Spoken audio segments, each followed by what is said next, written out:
31st night উপলক্ষে আমাদের দুজনের জন্য আমাদের কিছু অ্যারেঞ্জমেন্ট ছিল যে আমরা মুরগি পুড়িয়ে খাবো এবং মাছ পুড়িয়ে খাবো। সেই অনুযায়ী আমরা দুপুরের দিকে কিছু মুরগি ম্যারিনেট করে রাখি এবং একটি তেলাপিয়া মাছ বড় সাইজের সেটাকেও ম্যারিনেট করে রাখি।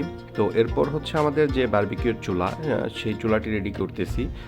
সেখানে কিছু কয়লা দিয়ে নিচ্ছি, যেই কয়লাগুলোতে আগুন ধরানো হবে।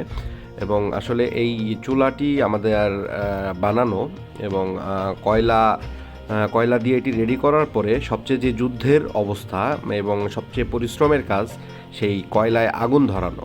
এবং অনেক চেষ্টা করতেছি আগুন ধরানোর জন্য, খুব সহজে ধরতেছিল না। এই জন্য বাতাস দিচ্ছিলাম, বাতাস দিয়ে আগুন ধরানোর চেষ্টা করেছিলাম।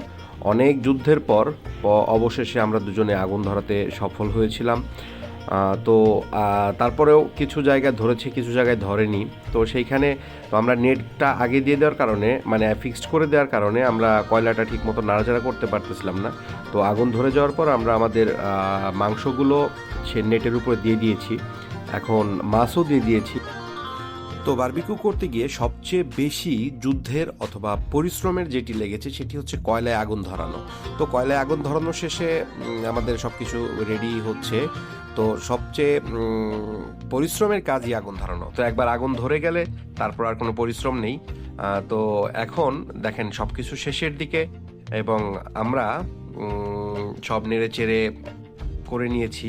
দেখেন কি সুন্দর ভাজি হয়েছে, কি ভাজি না ঠিক পোড়ানো হয়েছে, এবং আমার হাসি দেখলেই সেটা বোঝা যাচ্ছে।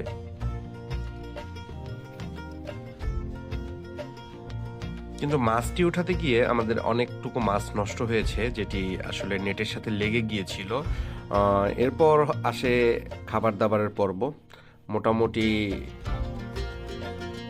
25 সালের রাতে খাওয়া শুরু করেছিলাম, সেটা 26 সাল পর্যন্ত গড়িয়েছে খাওয়া।